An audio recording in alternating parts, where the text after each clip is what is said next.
Good morning students. बच्चों, आज हम आपको इकोनॉमिक्स का चैप्टर 3 पॉवर्टी एज चैलेंज पढ़ाएंगे।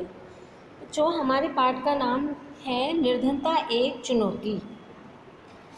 ये बात आप बच्चों बहुत अच्छे से जानते हो, छोटी सी कक्षाओं से पढ़ते हुए आ रहे हैं और आप अपने आसपास में देखते होंगे कि निर्धनता एक ऐसी चुनौती बनी हुई है जो भारतवर्ष की भारत सरकार इसे कम करने में लगी हुई है, लेकिन ये कम होने का नाम नहीं ले रही है। इसके क्या कारण हैं और इसको कम करने के लिए कौन कौन से ठोस कदम उठाए जा रहे हैं, इसके बारे में हम आपको बताएंगे। सबसे पहले हम आपको अपना पहला टॉपिक है पॉवर्टी, इसके बारे में समझाएंगे कि निर्धनता क्या है। देखिए बच्चों, poverty is one of the most difficult challenges facing independent India. In society we see many people who are unable to meet even their minimum requirements, bread, cloth and housing. बच्चों, एक बात हम आपको बताते हैं कि निर्धनता क्या होती है। देखिए, वे व्यक्ति जो अपनी न्यूनतम आवश्यकताएं कौन कौन सी होती हैं? रोटी, कपड़ा, रहने का आवास। जो व्यक्ति अपनी इन तीनों आवश्यकताओं को पूरी नहीं कर पाते हैं वे निर्धन कहलाए जाते हैं।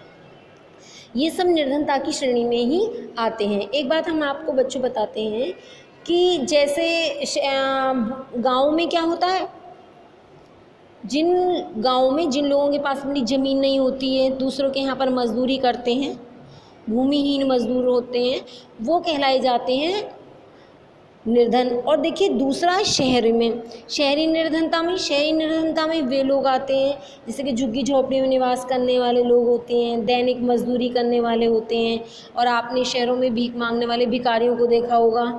तो ये क्या है? ये निर्धन है। एक बात बच्चों हम आपको बताते हैं कि every 4th person in India is poor. India is the country which has the most poverty in the world. Bharat का प्रत्येक चौथा व्यक्ति गरीब है और भारत एक ऐसा देश है जहां विश्व के सबसे अधिक निर्धन लोग रहते हैं। हम आपको अब आगे अपना जो टॉपिक समझाने के लिए जा रहे हैं बच्चों, 2 टाइपिकल केसेस ऑफ पॉवर्टी, यानी कि निर्धनता के 2 मामले हम आपको स्टोरी के माध्यम से बताएंगे। देखो बच्चों, रूरल पॉवर्टी के बारे में भी और अर्बन पॉवर्टी के बारे में 2 स्टोरियाँ दी हुई हैं। इन स्टोरियों के माध्यम से आप बहुत अच्छे से इसे समझ पाओगे कि पॉवर्टी क्या है। देखिए बच्चों, आपकी स्टोरी में क्या है, रूरल पॉवर्टी में लखा सिंह, देखिए एक उत्तर प्रदेश में मेरठ के पास में एक गांव में रहता था लखा। उसके परिवार में कोई भूमि नहीं है, वह बड़े बड़े किसानों के यहाँ छोटे मोटे काम करता है। काम भी उसका अनियमित है, यानी कि कोई काम का नियम नहीं है, और आय भी वैसी ही है, थोड़ी बहुत मिलती है। कई बार उसे पूरी दिन मेहनत करता है तो भी 50-60 रुपये मिलते हैं, और कभी कभी तो ऐसा होता है कि काम के बदले में गेहूं, दाल या थोड़ी बहुत सब्जी मिल जाती है। 8 सदस्यों का उसका परिवार है जो 2 वक्त का भोजन भी समय से नहीं जुटा पाता। रहने के लिए आवास में भी कच्ची झोपड़ी है, और परिवार में जो महिलाएं पूरा दिन काम करती रहती हैं, चारा काटती हैं, खेतों में जलाने के लिए लकड़ियाँ बीनती रहती हैं। पिता हैं जो उसे भी ट्यूबरक्लोसिस यानी कि वह भी टीबी से मरीज़ है, और उनके पास इतना पैसा नहीं है कि वो अच्छा इलाज करा सकें, उनकी मृत्यु हो गई थी। और अब उनकी माँ है, वह भी बीमार है। तो गांव में एक प्राथमिक विद्यालय है, वहाँ भी लखा भी नहीं गया, और 10 वर्ष की उम्र में ही उसने कमाना पड़ गया। नए कपड़े वगैरह कुछ नहीं, यहाँ तक कि परिवार के लिए साबुन और तेल भी नहीं मिला। ये तो एक ग्रामीण निर्धनता का उदाहरण हमने आपको बताया। एक बच्चों, हम आपको जो दूसरा स्टोरी सुना रहे हैं ये अर्बन पॉवर्टी के बारे में। इसमें क्या है कि जो एक रामसरन है, झारखंड के रांची के निकट ही गेहूं के आटे की मिल में एक रोजाना की दिहाड़ी पर दैनिक श्रमिक के रूप में काम करता है। कभी उसे रोजगार मिल जाता है और कभी नहीं मिलता है, कभी तो 1 महीने में 1500 रुपये कमा लेता है। अब उसके परिवार में भी 6 लोग हैं, तो उसमें उसकी पत्नी है और बच्चे भी हैं, और बूढ़े माता पिता के पास भी पैसा भेजना पड़ता है। तो और क्या है कि श्रमिक जीवन निर्वाह के लिए रामसरन जो हजारीबाग में रह रहे उसके भाई पर निर्भर है। माता पिता भी। रामसरन शहर के बाहरी क्षेत्र में स्थित भीड़ भरे बस्ती के किराए पर एक कमरे के मकान में रहता है। ईंटों और मिट्टी के खपड़ों से बनी एक काम चलाऊ झोंपड़ी है। उसकी पत्नी है संता, वह भी क्या करती है कि अंशकालीन नौकरी का काम करती है, जैसे घरों में रोटी कपड़ा बर्तन इत्यादि का जो काम करते हैं वह भी जैसे तैसे 800 रुपये कमा लेती हैं। वे दिन में 2 बार दाल चावल का थोड़ा ही भोजन जुटा पाते हैं। वह सबके लिए पर्याप्त नहीं होता। और उनका जो बड़ा बेटा है परिवार की आय जिससे और थोड़ा बहुत पैसा आ जाए तो वो क्या करता है, एक चाय की दुकान में एक सहायक का काम करके 300 रुपये कमा लेता है। और 10 साल की जो छोटी बच्ची है उसकी देखभाल करती है। कोई भी बच्चा स्कूल नहीं जाता है, सबके पास फटे पुराने कपड़े हैं, नए कपड़ों का कोई मतलब ही नहीं है। छोटे बच्चे अल्पपोष रहते हैं, वो बीमार हो जाते हैं तो उन्हें चिकित्सा की भी कोई सुविधा नहीं मिलती है।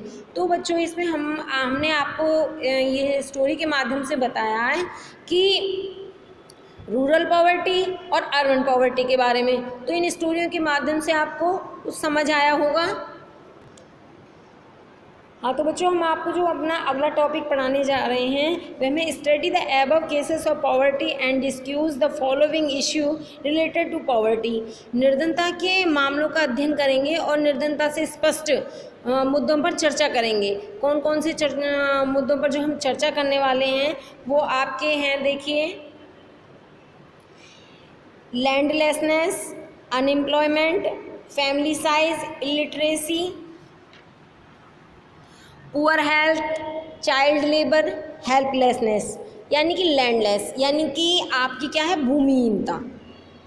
देखिए गांव में जो भूमिहीन मजदूर होते हैं वो क्या होते हैं, वो गरीब होते हैं, क्योंकि उनके पास अपनी तो ज़मीन होती नहीं है, वो दूसरों की ज़मीनों के ऊपर ही डिपेंड रहते हैं। जो बड़े बड़े किसान होते हैं उनके यहाँ ही वो कार्य करते हैं। और देखिए दूसरी है आपकी अनएम्प्लॉयमेंट। इसमें क्या है कि जो मजदूर वर्ग जो बेरोज़गार होगा तो उसकी आयु कम हो जाएगी, ऐसी स्थिति में परिवार को 2 वक्त की रोटी भी नहीं जुटा पाएगा। आगे हम तीसरा पॉइंट है हमारा फैमिली साइज़। फैमिली साइज़ में क्या है, जब परिवार का आकार बड़ा होगा तो प्रत्येक व्यक्ति के हिसाब से आय भी कम होती चली जाएगी। आय सीमित है, व्यक्ति बढ़ रहे हैं, जिससे लोगों का पालन पोषण भी ढंग से नहीं हो पाता है। अगला हमारा टॉपिक है इलिटरेसी। इलिटरेसी में क्या है कि देखो इनकी जब आय कम होगी, स्वयं भी नहीं पढ़ पाए तो उनकी आय कम थी, और जब उनकी आय कम है तो वो अपने बच्चों का पालन पोषण क्या करेंगे, और फिर जब बच्चों का पालन पोषण यानी उन्हें 2 वक्त का भोजन ही नहीं दे पा रहे हैं तो वो उन्हें विद्यालय कैसे भेजेंगे। तो निरक्षरता के कारण उन्हें अच्छी नौकरी नहीं मिल पाती और निर्धनता फिर आगे बढ़ती रहती है। अगला है हमारा पुअर हेल्थ, मेलन्यूट्रिशन। देखिए जो इसमें बताया गया है कि जो खराब स्वास्थ्य है, निर्धनता है, कुपोषण खराब स्वास्थ्य की जननी होती है। अब निर्धन व्यक्ति के पास धन की कमी है तो वह अच्छी मात्रा में पोषक तत्व भी परिपूर्ण रूप से नहीं दे पाता, तो इसके कारण और चिकित्सा सुविधाएं भी नहीं दे पाता, तो वह कुपोषण का शिकार हो जाता है और धीरे धीरे उसका स्वास्थ्य खराब होने लगता है। अगला हमारा टॉपिक है चाइल्ड लेबर। बच्चों हम आपको एक बात बताते हैं, जब माता पिता पढ़े हुए नहीं हैं, वो पहले से ही निर्धन है, तो वे अपने बच्चों का पालन पोषण करने में सक्षम नहीं होते। और जब वो सक्षम नहीं होते ना तो वे उन्हें अच्छी सी शिक्षा दे पाते हैं, ना ही उनका अच्छी तरह खाना पीना कर पाते हैं, और फिर ना ही उन्हें विद्यालय वगैरह भेज पाते हैं। तो और घर में जब अन्न की कमी हो जाती है, ज़रूरी आवश्यकताएं पूरी नहीं हो पाती, तो छोटे छोटे बच्चों को तो काम करना पड़ेगा ही। तो निर्धनता के कारण क्या होता है, जो माता पिता अपने बच्चों से कार्य करवाते हैं, भारत में इसके विरुद्ध कानून भी बनाए गए हैं, फिर भी क्या है कि वे बड़े जब बच्चों के पास खाने पीने के लिए नहीं होगा तो वह खाने पीने के लिए अपनी आवश्यकताओं को पूर्ति करने के लिए छोटे छोटे से ही कार्य करने लग जाते हैं। अगला पॉइंट है हमारा हेल्पलेसनेस। ये क्या है, निर्धनता के कारण लोग असहाय हो जाते हैं, वो कम वेतन पर ही कार्य करने लग जाते हैं, जिससे कभी निर्धनता का चक्रव्यूह से बाहर ही नहीं निकल पाते हैं वो लोग। तो अब आपको ये सारे पॉइंट अच्छे से समझ आ गए होंगे। जो हम अगला हम आपको जो टॉपिक है हम आपको समझाने, अभी हमने आपको समझाया था पहले की ग्रामीण निर्धनता और शहरी निर्धनता, ये दोनों एक मेन इम्पोर्टेंट उदाहरण है, विशिष्ट उदाहरण है जो हम आपको बता चुके हैं कि निर्धनता का अर्थ भुखमरी आश्रय का न होना।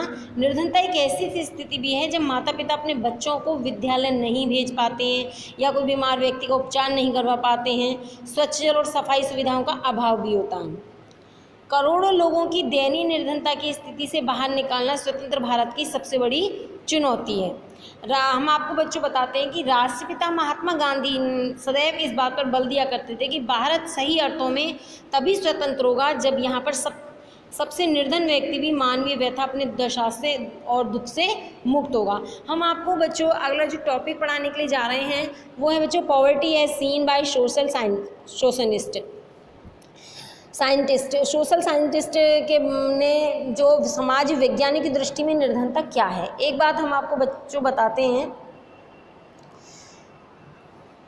There are many aspects and forms of poverty in society, social scientist see it through many indicators. देखो बच्चों, भारत में निर्धनता के अनेक पहलू एवं रूप होते हैं। समाज वैज्ञानिक उसे अनेक सूचकों के माध्यम से देखते हैं। सामान्यतः प्रयोग किए जाने वाले सूचक जो हैं देखो आय और उपभोग के स्तर में संबंधित होते हैं, किंतु हम निर्धनता को निरक्षरता स्तर, कुपोषण के कारण, रोग प्रतिरोधी क्षमता की कमी, स्वास्थ्य सेवाओं की कमी, रोजगार के अवसरों की कमी, सुरक्षित पेयजल, स्वच्छता तक पहुंच की कमी आदि अन्य सामाजिक सूचकों के माध्यम से देखा और समझा जाता है। तो बच्चों आगे क्या है, the analysis of poverty based on social exclusion and insecurity has become very common. Common क्या है, सामाजिक अपवर्जन, असुरक्षा। तो हम सामाजिक अपवर्जन, सोशल एक्सक्लूजन के बारे में हम आपको पहले बताएंगे सोशल एक्सक्लूजन क्या है। एक बच्चों आपको हम बात बताते हैं कि सोशल एक्सक्लूजन क्या है। एक बात बताते हैं कि बच्चों देखो, जो अमीर लोग होते हैं, अच्छे पैसे वाले लोग होते हैं, वो निर्धनों को अपने पास फटकने भी नहीं देते, निर्धनों को अपने पास रहने देंगे। और निर्धन व्यक्ति तो खुद ही इतना वो होता है, उनके पास में रहेगा, पास नहीं जाएगा उनके पास में, वो बहुत ही सामाजिक दूरी बनती चली जाएगी। सामान्यतः अपवर्जन क्या है, देखिए ये एक ऐसी प्रक्रिया है जिसके अंतर्गत व्यक्ति या जो समूह है उन सुविधाओं, लाभों और अवसरों से अपवर्जित या अलग रहते हैं जिनका उपयोग अपेक्षाकृत अधिक अच्छे लोग करते हैं। इसका एक उदाहरण बताती हूँ मैं। भारत में प्रचलित जाति व्यवस्था और उसकी कार्यशैली है। इस व्यवस्था में क्या होता है, जातियों के लोगों को समान अवसरों से अपवर्जित या अलग रखा जाता है। इस प्रकार सामाजिक अपवर्जन लोगों की आय को ही नहीं बल्कि उन्हें और अधिक हानि पहुंचा सकता है। अगला पॉइंट है हमारा इनसिक्योरिटी। इनसिक्योरिटी में क्या है बच्चों, insecurity can be understood as a measure of poverty which suggested a greater likelihood of poor communities becoming more poor in the coming years. एक बात हम आपको बताते हैं बच्चों, असुरक्षा जो होती है निर्धनता को एक माप के रूप में समझा जा सकता है। जो समुदाय जैसे पिछड़ी जाति के सदस्य, कोई विधवा, शारीरिक रूप से विकलांग आदि के होने वाले वर्षों में निर्धन होने या निर्धन बने रहने की अधिक संभावना को बताता है। इसमें हम आपको बच्चों एक बात बताते हैं कि जो which pose more risk in times of neutral disaster are called vulnerable groups. हम आपको बताएं कि बच्चों ऐसे समूह जो प्राकृतिक आपदा के समय अधिक जोखिम उठाते हैं वो कमज़ोर वर्ग कहे जाते हैं। एक बात हम आपको बच्चों बताते हैं कि जनजाति,